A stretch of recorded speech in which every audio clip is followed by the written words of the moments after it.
태조실록부터 시작하도록 하겠습니다. 자, 태조 이성계가 되고요. 그림을 보니까 언뜻 생각났는데 왕이 보통 골룡포라고 그러잖아요. 옷을 입는데 이 흉배에는 이제 용이 있거든요. 근데 우리나라 왕들은 보통 무슨 색깔을 입습니까? 빨간색 옷을 입어요. 왜냐하면 그건 중국의 영향 때문인데 중국 명나라의 황제만이 중국인들이 좋아하는 색깔이 빨간색도 좋아하지만 황금색을 좋아하거든요. 그래서 황금 색깔은 무조건 중국의 황제만이 입을 수가 있어요. 근데 우리나라 왕은 그 다음으로 이제 귀하게 여기는 빨간색을 입어야 되는데 여기도 이성계 파란색을 입고 있거든요. 왜 그럴까요? 여러분들 방위마다 색이 다른 거 아시죠? 서백호 동청룡 서백호 들어보셨죠? 동쪽을 나타내는 색깔이 파란색입니다. 그래서 태조 이성계 어제는 중국을 중심으로 동쪽으로 있다. 그래서 파란색으로 그려졌고 저기는 흉배에는 항상 왕은 용이 있습니다. 용이 있는데 발톱이 몇 개냐 하면 중국의 황제는 발톱이 5개여야 돼요. 그리고 우리나라의 왕은 보통 발톱이 3개여야 되는데 세종 때 이후로 살짝 이제 중국 보다가 이렇게 보다가 한 4개 정도 이렇게 그려 괜찮아요? 5개까지 가고 이런 식으로 항상 발톱에도 민감했던 게 당시 어떤 왕들의 흉배였다라고 보시면 되겠고 그럼 문관들 있죠? 문관의 흉배는 뭐가 그려질까요? 문관.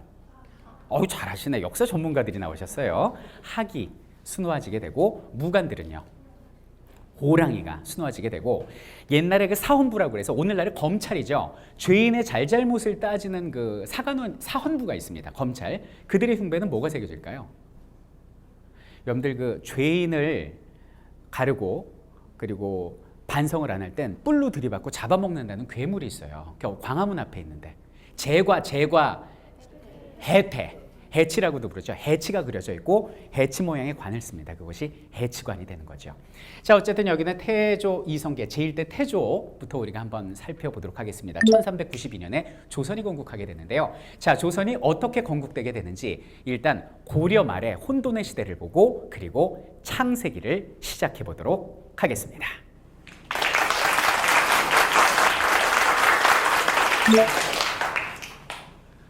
딱 봐도 누군지 알겠죠? 딱 봐도. 자, 일단 고려 말의 상황부터 한번 볼게요. 항상 망국 직전에는 혼돈과 사치가 만연해지게 됩니다. 내부 분열과 함께. 통일신라가 그랬어요. 통일신라 말에는 어떻게 사치를 했냐면 로마하고 똑같았죠. 그 귀족들이 금으로 만든 집을 경주에 35채를 짓고요. 그리고 회전초밥 돌아가듯이 이렇게 포석청이라고 그래서 술잔을 마시고 이렇게 돌려서 마시고 간염 걸립니다. 간염. 이렇게 술잔도 돌려 먹고 했고 이 고려 시대 말에는 얼마나 그 귀족들이 타락을 했냐면 자, 당시 우리나라의 상황을 한번 보도록 할게요. 자, 우리나라 있고 이렇게 보면 원래 우리 고려는 80년간 원나라의 지배를 받았어요. 이 원나라가 뭐냐면 징기스칸의 후예인 몽골족입니다. 그들이 동쪽으로는 우리나라 제주도까지 지배했고 서쪽으로는 유럽의 헝가리까지 지배를 했습니다. 전 세계를 다 지배했어요. 근데 원나라의 지배를 받았는데 이 원나라 사람들이 타락을 하게 돼요. 징기스칸 때까지만 해도 이 사람들은 말 타는 기마민족 아닙니까? 징기스칸이 뭐라고 그래요? 이동식 집에서만 반드시 자야 된다. 절대 이 흙집에서 자지 말고 그리고 기름진 거 술 너무 많이 먹지 마라.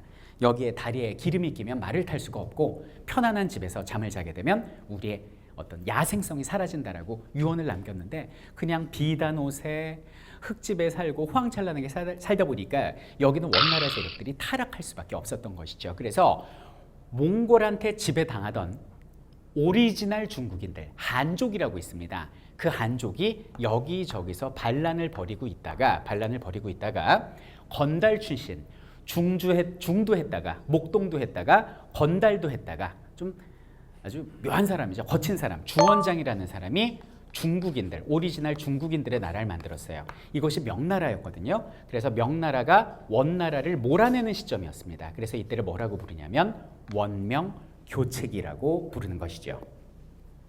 80년 동안 우리가 원나라한테 지배를 당하다 보니까 우리나라에는 그 친원파들이 득세를 하게 됩니다. 이 친원파들을 뭐라고 부르냐면 권력 있는 문벌에 세력 있는 족속, 그래서 권문세족이라고 부르는데 이 사람들은 매국노였고요. 경제적으로 엄청난 대농장을 소유하고 있었어요.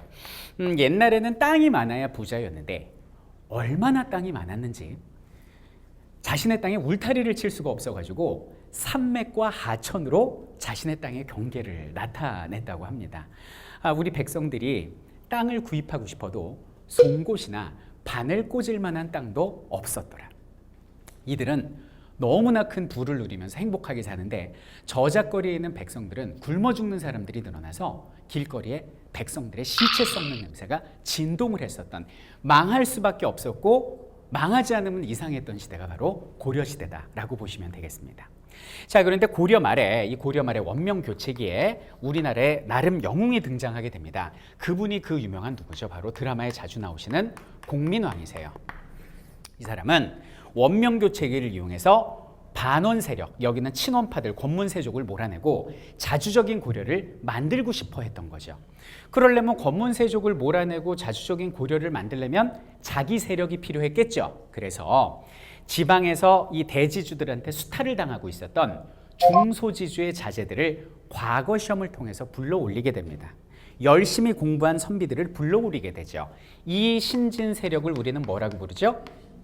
그렇죠. 공부를 통해서, 과거를 통해서 중앙관직에 올라왔다 그래서 신진사대부라고 부르고, 이 사람들이 바로 공민왕의 오른팔이었다, 이렇게 보시면 됩니다. 그럼 신진사대부의 대표적인 사람 아는 분 이름 한번 대보세요. 누가 있죠? 그렇죠. 정몽주.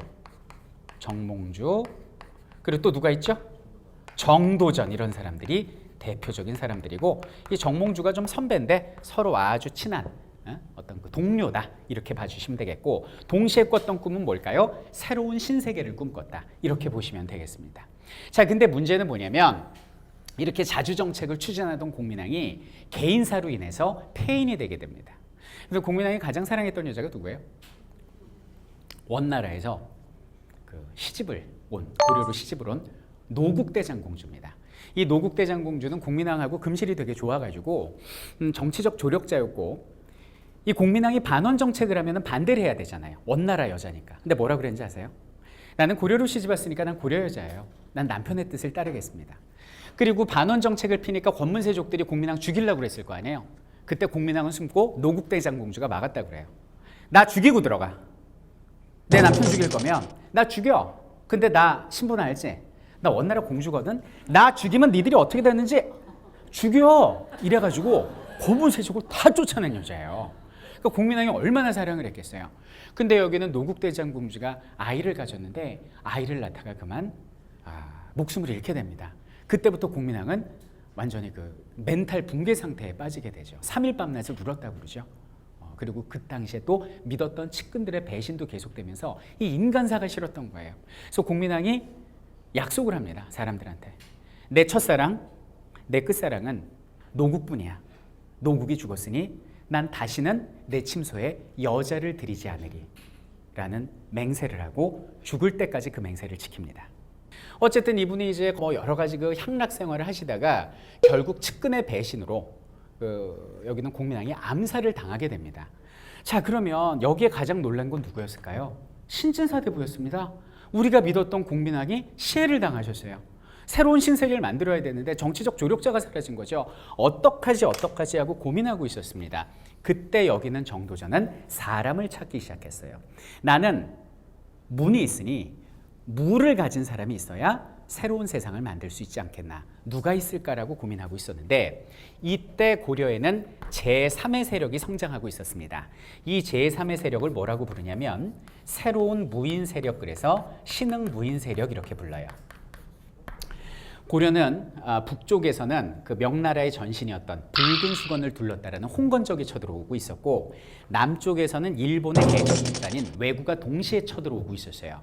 그럼 이런 외적들을 막는 가운데 국민적 영웅으로 떠오른 무인 세력들이 있겠죠. 그 대표적인 인물 누군지 아십니까? 그렇죠. 최영 장군, 그리고 누구? 이성계였습니다.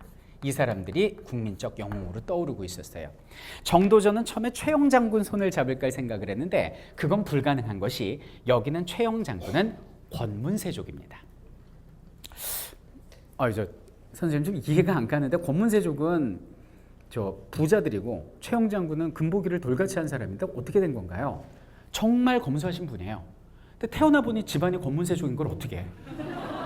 그잖아요. 그러니까 부잣집 자식인데 본인이 검소한 스타일이에요. 되게 좋으신 분이고, 그러니까 이 사람이 일단 안 돼요. 권문세족 친원 세력이니까 안 되고, 요 이성계가 딱인 거예요. 요 이성계가 별명이 함경도 촌놈인데 약간 뭐 정치적 세력도 없고 글도 잘 몰라, 좀 떠듬떠듬하고 싸움만 잘하는 거야. 요 이성계를 내세워서 새로운 세상을 만들어 놓고 뒤에서 내가 이렇게 조정을 하는 거죠. 이성계는 꼭두각시하고 그러면 되겠구나 그러면서 여기는 이성계한테 접근을 합니다. 그러면서 역사가 만들어지기 시작한 거죠. 자, 그럼 이쯤에서 여기는 이성계가 어떤 사람인지 우리가 한번 짚고 넘어가 보도록 할게요. 이성계 조선왕조의 시조인데 무슨 이씨예요? 전주이 씨. 이성계는 여기서 태어나고 자란 사람이에요. 이게 우리나라 어디죠? 동북 쪽이죠. 함경도. 그래서 동북면이라고 그래요. 함경도. 이 동북면에서 태어나고 자란 사람인데 왜 전주이 씨라고 부를까요? 그 이유는 뭐냐면 이성계의 아버지의 증조 할아버지 이한사로부터 얘기가 시작됩니다. 고려 말에 이한사라는 사람이 여기는 그 전주에 살고 있었는데 관기하고 관에 있는 기생하고 사랑에 빠집니다. 근데 관기라는 건 국가 재산이거든요. 그래서 사또가 화가 났어요. 저놈 죽여라 이렇게 된 거예요. 그 이한사가 니들이 사랑을 알아? 그러면서 피난을 가죠. 그래서 강원도 삼척으로 피난을 가서 여기서 살고 있는데 여기서 죽인다고 그랬던 사또가 이쪽으로 부임을 한다는 거예요. 야, 이거 내가 너무 가까이 도망갔나 보다. 다시 튀어. 그래가지고 아무도 다시는 찾지 못하게끔. 그 당시 사람들은 이 족이 있는 줄도 몰랐어요. 여기 여진족이라고 있는데 말갈족. 이 여진족이 득실거리는 엄청 춥고 아우지탕방이 여기 있잖아요.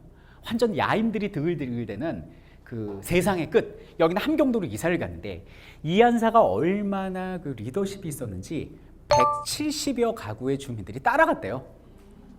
저 추운 동네를 가는데, 야인들 사는 곳 가는데. 그러니까 그의 카리스마는 대단했구나라는 걸 알 수가 있어요. 그래서 이한사가 여기 가서 살면서 여기는 여진족을 회유하기도 하고 혹은 공격하기도 하면서 주변 사람들이 모여. 그래서 자신만의 세력이 형성되게 됩니다. 토호가 돼요, 그 지역에.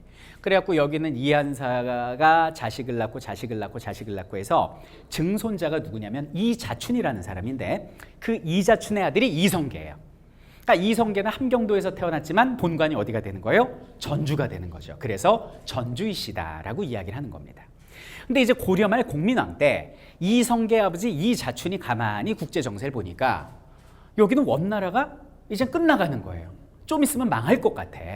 근데 여기는 원나라를 모려내려 하는 게 고려 말에 누구였어요? 공민왕이었죠. 그래서 그래, 내가 줄을 잘 서야지 그러면서 이자춘이가 이 고려에서도 개경으로 내려옵니다. 그래서 공민왕을 만나서 귀화를 신청해요. 제가 여찌저찌해서 고려 출신인데 우리 조상이 제가 저기 있는 함경도에서 세력을 형성했습니다. 전하께서 함경도로 땅을 넓히는데 제가 도움이 되드리겠습니다. 그러면서 다시 국적을 회복하게 된 거죠. 그래서 이자춘하고 아들 이성계하고 공민왕을 도와가지고 이 지역을 원나라를 몰아내고 이만큼 영토를 넓히는데 큰 공을 세우게 됩니다. 그래서 공민왕 시절부터 아버지 이자춘과 그의 아들 이성계는 두각을 나타내는 동북면의 실력자였다. 이렇게 보시면 돼요. 근데 누구 눈에 들었다? 여기는 정도전 눈에 든 거죠. 이렇게 된 겁니다, 상황이. 자, 상황이 이렇게 되는데 운명의 이제 그날이 찾아오게 됩니다. 자, 무슨 얘기인지 한번 볼게요. 자, 이제 명나라가 사실상 여기는 이제 중국의 거의 주인이 됐어요. 원나라는 북쪽으로 쫓겨가서 더 위로 가요. 그래서 북원으로 쫓겨가 있고 이 중국 대륙을 명나라가 차지하게 되는데 이 명나라가 고려한테 잘 지내보자고 사신을 보냅니다. 근데 지금 고려에는 집권 세력이 누구예요? 권력 있는 문벌, 세력 있는 족속, 친원파들이죠. 친원파. 그럼 이 친원파 입장에서는 명나라하고 친해지는 게 좋을까요? 별로 안 좋을까요? 안 좋겠죠. 그래서 여기는 권문세족이 명나라 사신을 죽여버리는 사건이 벌어집니다. 그럼 명나라가 가만히 있겠어요? 야, 니네가 죽으려고 환장을 했구나. 아주 니네 확 공격해 들어가. 봐줘? 알았어, 봐줄게. 봐줄 테니까 여기 철령이라는 고개가 있는데 요 철령 이북의 땅을 내놔라 이거야. 이게 무슨 얘기냐면 옛날에 고려 영토가 이랬어요. 근데 공민왕이 원나라가 약해진 틈을 타서 이만큼 넓힌 거잖아요. 그러니까 이건 본래 너희 땅이 아니니까 요걸 우리한테 주면, 명나라한테 주면 없었던 일로 하겠다. 이렇게 얘기를 한 거예요. 이 명나라의 주장에 당시 친원 세력이었던 최영 장군이 완전히 뚜껑이 열린 겁니다. 당시 왕이 누구였냐면 공민왕의 아들로 추정되는 우왕이었는데 이 우왕이 되게 어려요. 그러니까 여기는 최영 장군이 아버지처럼 우왕을 보살폈거든요. 전하, 즉시 출병을 해서 요동을 정벌합시다. 요동이 여기입니다. 요하라는 강이 흐르고 동쪽이잖아요. 여기는 요동을 쳐버립시다 라고 주장한 사람이 최영 장군입니다. 근데 이때 이 최영이 한 4스타 정도 돼요. 오늘날로 따지면. 근데 이제 그의 부하가 이성계인데 이성계가 한 1스타. 별 하나 더 주면 2스타밖에 안 되거든요.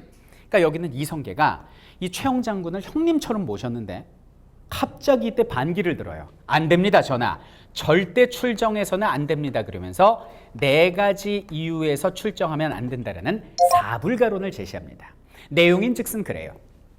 전하, 이소 역대에 불과합니다. 작은 나라는 절대 큰 나라를 칠 수 없는 것이옵니다. 두 번째는 하월에 불과이옵니다. 우리 지금 여름인데 농번기인데 군사를 동원한다면 농사는 누가 짓습니까? 세 번째, 장마철에 불과합니다. 우리나라 오츠카이 기단하고 북태평양 기단 만나가지고 장마전선이 형성되게 되는데 창끝에 녹이 쓸고 활시질이 늘어나서 절대 전쟁에 불리하옵니다. 그리고 지금 남쪽에 왜구가 창궐하는데 어찌 북을 치라 하십니까? 아니되옵니다라고 이야기를 해요. 근데 그거는 이성계 생각이고 실권은 누가 쥐고 있어요? 최영이 쥐고 있죠. 그래가지고 고려에 있는 군사 5만을 탈탈 털어가지고 최영하고 이성계가 함께 딱 치러 가려고 했는데 이때 여기는 우왕이 말립니다. 최영 장군은 가지 마세요. 나 무서워. 내 곁에서 날 지켜주고 이성계만 가라고 하세요. 라고 하고 최영은 이때 일생일대의 실수를 합니다. 알겠습니다, 전하.